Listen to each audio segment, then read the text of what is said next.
अब संघर्षों का कोई रास्ता बचा नहीं है, अब नहीं बचा रास्ता। ये सरकार अगर हमारे अधिकारों को निगलने का काम करेगी तो हम भी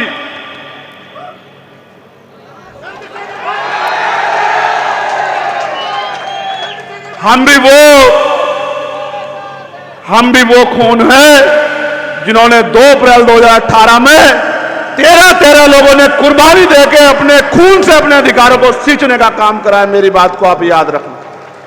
सरकार किसी भी कीमत पर अपने आप को संविधान से बड़ा ना समझे और पिछले दरवाजे से ये जो अधिकारों को निस्तानाबूद करने की जो तैयारी सरकार ने की है वो हमें दूध पीते बच्चे ना समझे।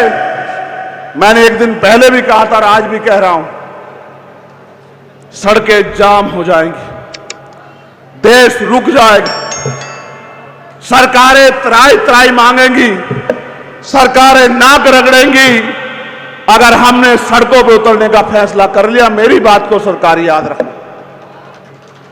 इस बार तो मैंने आपसे आग्रह किया था, लेकिन इस बार मैं आपको प्रार्थना और आदेश कर रहा हूं, निर्देश भी दे रहा हूं कि 11 सितंबर को जैसे दिल्ली में गुरु घर टूटने पे हमने अपनी शक्ति का एहसास दिल्ली की सरकार को कराया था और दिल्ली की सरकार और सुप्रीम कोर्ट घुटनों के बल आ गए थे, आने वाली 11 सितंबर को एक बार और मैदान आपका इंतजार कर रहा है।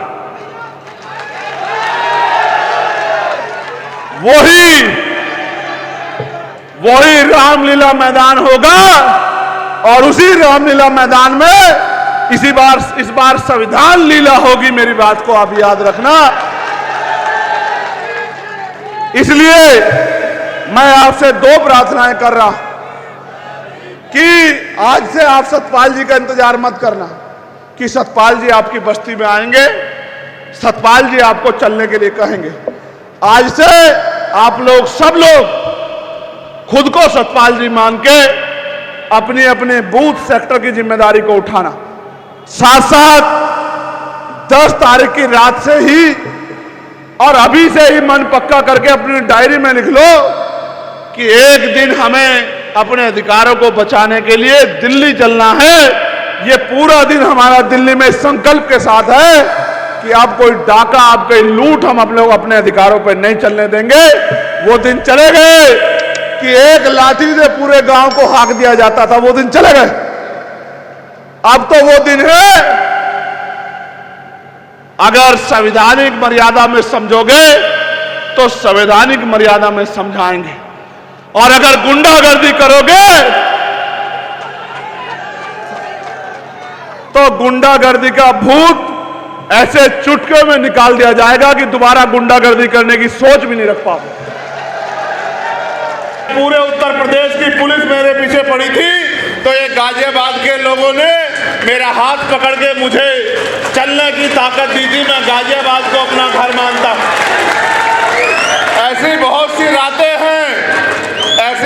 रातें हैं कि पुलिस पीछे पीछे और हम लोग आगे आगे, और जमीन पे लेट के हमने अपने भाइयों के बीच में यहाँ बहुत सारा समय जो है गुजारने का काम किया है। मैं इस मिट्टी को कभी भूल नहीं सकता हूँ। ये बहादुरों की मिट्टी है, ये बहादुरों का क्षेत्र है, ये बहादुरों का, ताकतवर लोगों का, मिशनरी लोगों का क्षेत्र है। मैं इसकी ताकत को जानता हूँ।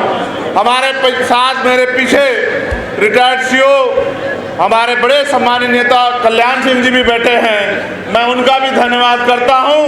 उन्होंने भी बहुत, और उनके साथियों ने मेरी बड़ी मदद की है समय समय पे। और जब जब मैंने दिल्ली में आह्वान किया सरकारों को धूल चटाने के लिए, तो गाजियाबाद ने सीना तान करके जो है दिल्ली की सरकार को मेरे साथ खड़े होकर आंख दिखाने का काम किया। मैं गाजियाबाद के साथियों का पुनः धन्यवाद देता हूँ।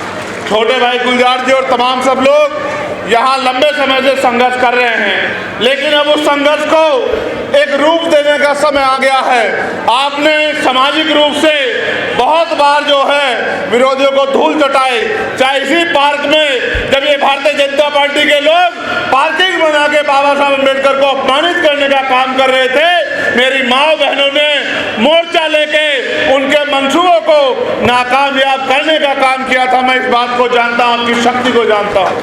लेकिन सम्मानित साथियों, मेरी माँ बहनों, मुझे बताओ और खुद से सवाल करो, जब बाबा साहब अम्बेडकर ने हमें वोट का अधिकार दिलाया था और उन्होंने ये भी कहा था कि political power is the master की, कि राजनीतिक सत्ता वो चाबी है जो आपकी सारी समस्याओं का हल कर देगी, तो आप महसूस करो कि आज भी उत्तर प्रदेश में और देश के हर एक कोने में कमजोर वर्ग के लोग रोटी कपड़ा मकान से वंचित क्यों हैं, उन पे बुनियादी सुविधाएं क्यों नहीं हैं, आज भी उनको इंसानों जैसा जीवन क्यों नहीं मिल रहा है। जब हम इस बात को देखेंगे तो हमें ये एहसास होगा कि हमने अपने महापुरुषों की बातों को कानों से तो सुना है, लेकिन उस पर जिम्मेदारी से अमल नहीं किया है। जिस दिन हम जिम्मेदारी से अमल करेंगे और अपनी पूरी ईमानदारी से, जिस तरह से हम 8 घंटे अपना पेट पालने के लिए मेहनत रोजगार करते हैं, मजदूरी करते हैं, नौकरी करते हैं और 8 घंटे 10 घंटे की मेहनत में कुछ पैसे कमा के अपने बच्चों का पेट पालने का काम करते हैं, अगर 2 घंटे भी हम लोग मिशन का काम करें, अपनी पार्टी का काम करें और बहुजन समाज में भाईचारा पैदा करने का काम करें, तो वो दिन दूर नहीं कि राजनीतिक शक्ति आपके हाथ में होगी। आप ये जानते हो नहीं जानते हो कि जिस दिन से आप लोगों ने, मैं पुनः धन्यवाद करूंगा आपका कि आपने एक एक पैसा जुटा के, जब मैं नगीना में चुनाव लड़ रहा था तो मेरे हाथों को मजबूत करने के लिए भेजा और आपके उस पैसे से इतनी ताकत मिली कि आज आपका बेटा चंद्रशेखर आजाद दिल्ली में पार्लियामेंट में खड़े होके आपके हर एक अधिकारों के लिए संघर्ष करने का काम करता है। आपने मुझे पार्लियामेंट में बोलते देखा होगा, कितने लोगों ने देखा, जरा हाथ उठा के बताओ, बताओ दिल से, अपने दिल पे हाथ रख के बताना, बताओ आपका अकेला चंद्रशेखर हजार सैकड़ों पे भारी है या नहीं है, बताओ। अब ये काम आपने केंद्र में तो कर दिया, दिल्ली में तो कर दिया, लेकिन उत्तर प्रदेश में ये काम अभी अधूरा है। जब तक उत्तर प्रदेश में मेरे जैसे लोग विधानसभा लखनऊ में जाके और सरकार की आंखों में आंखें डाल के आपके अधिकारों के लिए संघर्ष नहीं करेंगे, आपके अधिकारों पर जो डाका पड़ रहा है उस डाके को खत्म करने का काम नहीं करेंगे, आपके क्षेत्र की समस्याओं के लिए आवाज उठाने का काम नहीं करेंगे, तब तक मुझे नहीं लगता कि गाजियाबाद में कोई बदलाव हो सकता है। बाकी लोगों पे तो ये मौका 2027 में आएगा, लेकिन आप तो बड़े किस्मत वाले हो, आप तो बड़े खुशहाल हो, आपके हिस्से में तो 1 साल बाद ही, इसी साल आपके चुनाव के 1 साल बाद और इसी साल 2024 में आपके सामने तो पुनः वो मौका आ गया है कि आप अपनी पिछली भूल को सुधार करके और अपनी आवाज को उठाने वाला चंद्रशेखर आजाद जैसा एक सिपाही लखनऊ में आप लोग भेज सकते हो, अगर आप मानसिक और शारीरिक रूप से तैयार हो जाओ। और मैं आपको विश्वास दिला कहता हूं, पार्टी ने जिस व्यक्ति को यहां जिम्मेदारी दी है कि वो आपकी आवाज को उठाने का काम करेगा, मैं उसके संघर्ष को जानता हूं, मैंने उसके संघर्ष को देखा है। कई बार दिल्ली का पानी बंद करके अपने आंदोलन को, किसानों के आंदोलन को कामयाब कराने का काम उन्होंने किया। और अभी अभी जो शिक्षा माफियाओं के खिलाफ आंदोलन चल रहे हैं, मजदूरों के, किसानों के, नौजवानों के, बेरोजगारी के खिलाफ जो आंदोलन चल रहे हैं, उस आंदोलन में भी भाई सतपाल चौधरी कंधे से कंधा मिला के आपकी आवाज को उठाने का काम कर रहे हैं, बिना किसी पद पे होते आपकी आवाज बनने का काम कर रहे हैं। सोचिए, अगर इस बहादुर भाई को आपने वोट की ताकत से असेंबली में भेज दिया तो क्या गाजियाबाद में आपके हितों की रक्षा होगी या नहीं होगी, बताओ। क्या गाजियाबाद में आपके अधिकारों पर कोई डाका डाल पाएगा? सरकार के सारे विधायक सांसद एक तरफ और आपका अकेला सतपाल चौधरी एक तरफ। याद रखना मेरी बात, सरकार के गुंडों के अगर कुंडे ना बंद कर दिए तब आप मेरे मुझसे सवाल करना कि भाई आपने जो कहा था वो गलत साबित हुआ। मैं आपको कहना चाहता हूं, हम पे विजन है उत्तर प्रदेश में बदलाव का, हम पे मिशन है महान पुरुषों के विचारधारा को, उनके सपनों को पूरा करने का। और हम में मादा है, हम में बल है, हम में जुनून है। ये गरीबी, बेबसी, लाचारी, बेरोजगारी, महंगाई, जुल्म जाति खत्म करने का। और जब तक किसी के अंदर संकल्प नहीं होता, मान्यवर काशीराम साहब कहा करते थे कि तमन्ना अगर सच्ची हो तो रास्ते हजार होते हैं, तमन्ना अगर झूठी हो तो बहाने हजार होते हैं। हमारे दिलों में तमन्ना है कि आज़ादी के 75 साल बाद तो अब दलितों को, पिछड़ों को, आदिवासियों को, मुसलमानों को, अन्य धार्मिक अल्पसंख्यकों को और उनको भी सामान्य जाति के भी उन गरीब लोगों को जो जुल्म जाति सह रहे हैं, उनकी जिंदगी में अब खुशहाली आनी चाहिए। जो सरकारें उत्तर प्रदेश या केंद्र में बैठी हैं, आप ये जानते हो कि वो तानाशाही वाली सरकारें हैं। अगर उनका आदमी भी उनके खिलाफ, उनके भ्रष्टाचार, उनके झूठ, उनके झूठे वादे या उनकी झूठी नीतियों के खिलाफ, तानाशाही के खिलाफ अगर आवाज उठाता है तो वो तो उसके अपने नहीं रहते, उत्तर प्रदेश की जनता के अपने कैसे होंगे। आप ये देखो किस तरह से बुलडोजर के जरिए और तमाम तरीकों से जुल्म जाति को बढ़ावा दिया जा रहा है, संविधान को कुचलने का काम किया जा रहा है। सब लोगों की निगाहें अगर किसी की तरफ है तो वो नीले पटके वालों की तरफ है। अगर आज पूरा देश किसी की तरफ देख रहा है तो नीले पटके वालों की तरफ देख रहा है कि ये नीले पटके वाले अब क्या करेंगे। लेकिन मैं भी ये मानता हूं कि जब ये नीले पटके वाले संकल्प लेकर किसी और निकलते हैं तो फिर रास्ते खुद ब खुद बन जाते हैं। कहते हैं ना कि संघर्षों के साए में घनघोर जवानी पलती है और इतिहास उधर झुक जाता है जिस ओर जवानी चलती है। और जवानी किसकी तरफ है ये बताना मुझे नहीं पड़ेगा। जवानी चाहे वो गाजियाबाद की हो या जवानी चाहे सिद्धार्थनगर नेपाल बॉर्डर की हो या जवानी दिल्ली में बैठे नौजवानों की हो, जवानी आज क्रांति का रास्ता अपना चुकी है। और जब तक वो सत्ता में बैठे लोगों का घमंड नहीं तोड़ेगी, सत्ता में बैठे लोगों का अहंकार नहीं तोड़ेगी, और जब तक वो इस भारत को संविधान के जरिए चलने वाला भारत, सम्राट अशोक के सपनों का भारत नहीं बना देती, तब तक वो रुकने वाली नहीं है। ये एक आंधी है और ये समय के साथ चलती है। जब आंधी चलती है तो छोटी मोटी चीजें उसका मुकाबला नहीं कर पाती हैं। आप याद रखो मेरी बात को, आपने समय समय पे देश के संविधान की रक्षा की है, गरीबों को मिलने वाले आरक्षण की रक्षा की है, समय समय पे देश के लोकतंत्र की रक्षा की है। लेकिन सबकी रक्षा करने वाले मेरे बहुजन समाज के लोगों, अब अपनी रक्षा के बारे में भी सोचो। ये सही है कि बाबा साहब अम्बेडकर ने कहा था कि हम प्रथम और अंत्य भारतीय हैं, लेकिन भारतीय होने का गौरव तो हमारे दिल में है और हमें इस बात का गर्व भी है। लेकिन जब तक भारत में गरीबों, किसानों, मजदूरों, नौजवानों, महिलाओं को सम्मान का जीवन नहीं मिलेगा, तब तक फिर भारत के गौरव के साथ बातों बातों में नारे लगा के खड़े रहना कोई अच्छी बात नहीं है।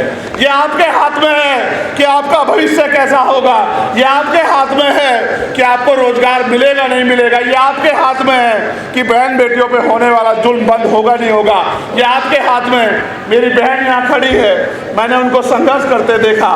मैं उनको याद दिलाना चाहता हूँ कि जब वो लोग संघर्ष कर रहे थे, उनकी टीम रात रात भर जाग के गरीबों के बच्चों के लिए स्कूलों में कम फीस में व्यवस्था हो जाए इसके लिए संघर्ष कर रहे थे। तो मैं दिल्ली में खड़े होके उनकी मांग को मजबूत कर रहा था कि भाई ये समझो कि शिक्षा हथियार है, इस हथियार को अगर आपने बाजारीकरण कर दिया, बाजार की भेंट चढ़ा दिया, तो गरीब का बच्चा अच्छी शिक्षा प्राप्त नहीं कर पाएगा।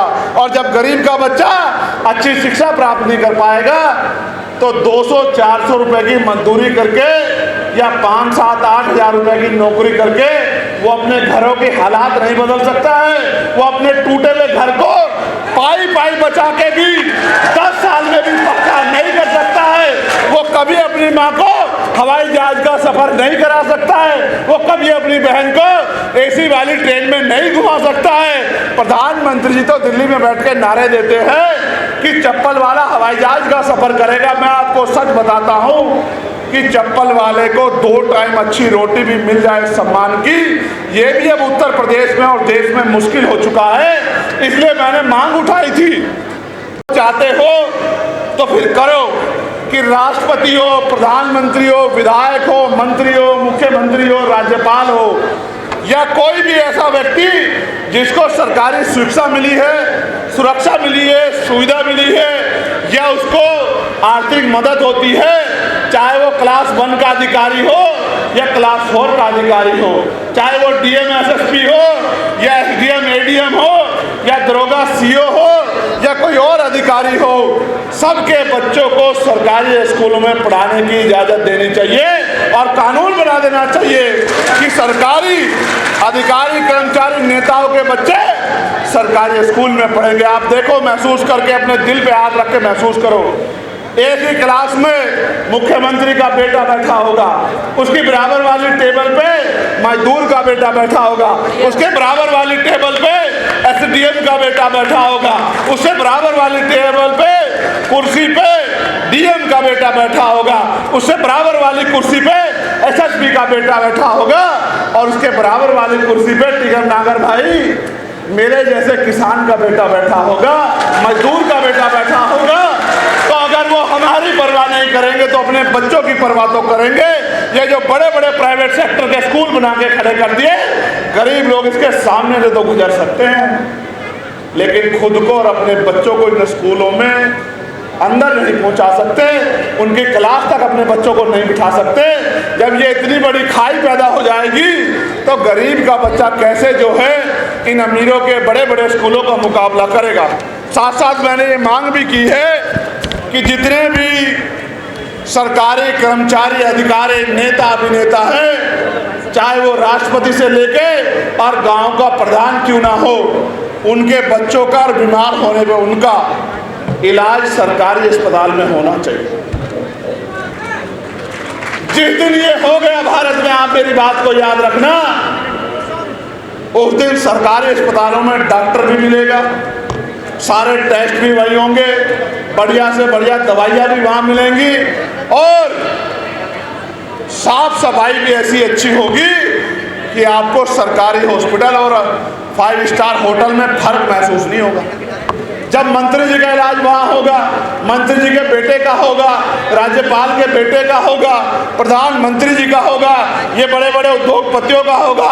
ये बड़े बड़े उद्योगपति नेता खुद तो प्राइवेट हॉस्पिटल में जाते हैं और हमसे कहते हैं कि हमने सरकारी अस्पताल अच्छे बनवा दिए हैं। अगर इतने अच्छे बनवाए हैं तो पहले अपना इलाज कराओ, फिर गरीबों को उसमें धक्का दो, तब मैं मानूंगा कि आपने हमारे लिए अच्छा बनाया।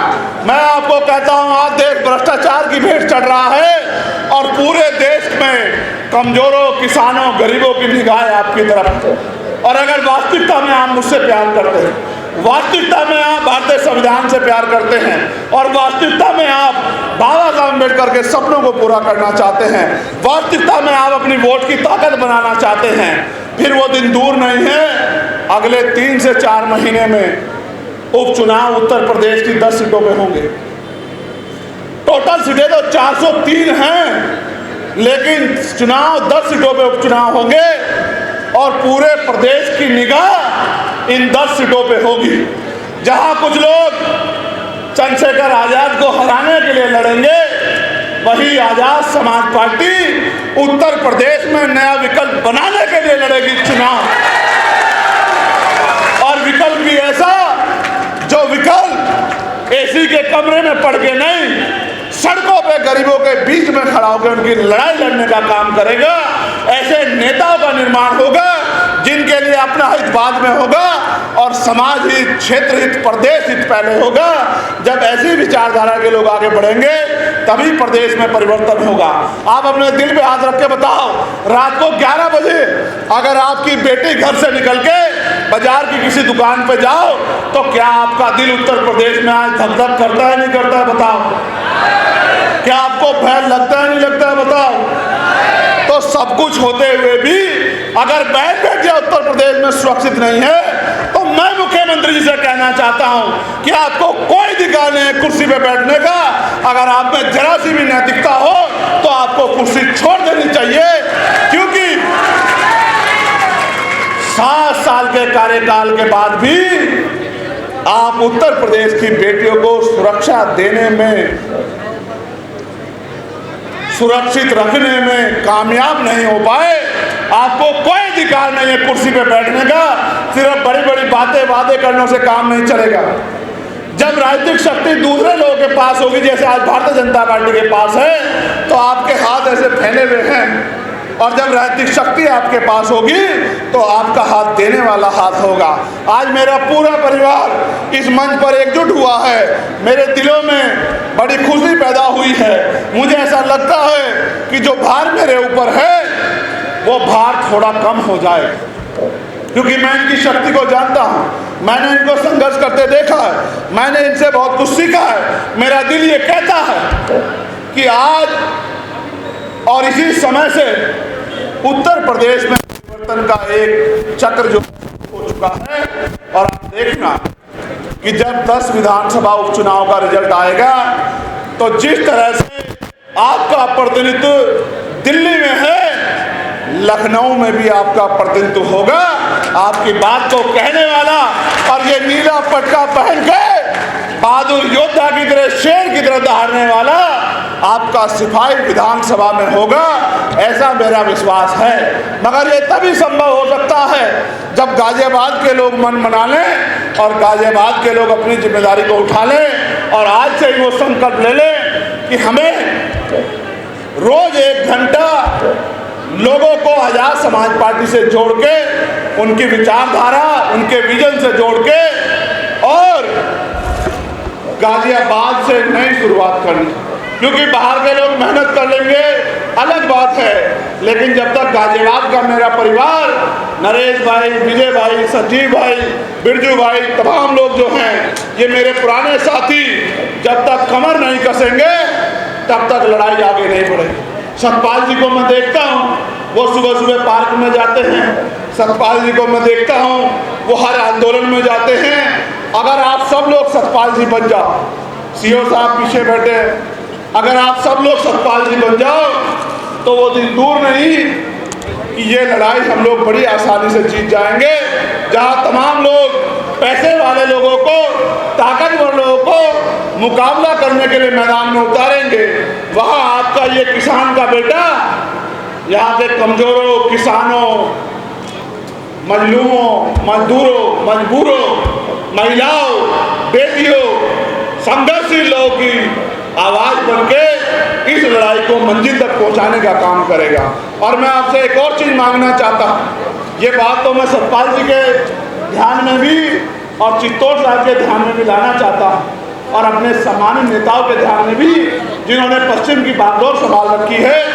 11 तारीख को दिल्ली में हमने ऐलान कर दिया है कि हम केंद्र की सरकार को घुटने टिकवा के रहेंगे। 11 तारीख को अब कोई बातचीत नहीं होगी, अब संघर्ष होगा।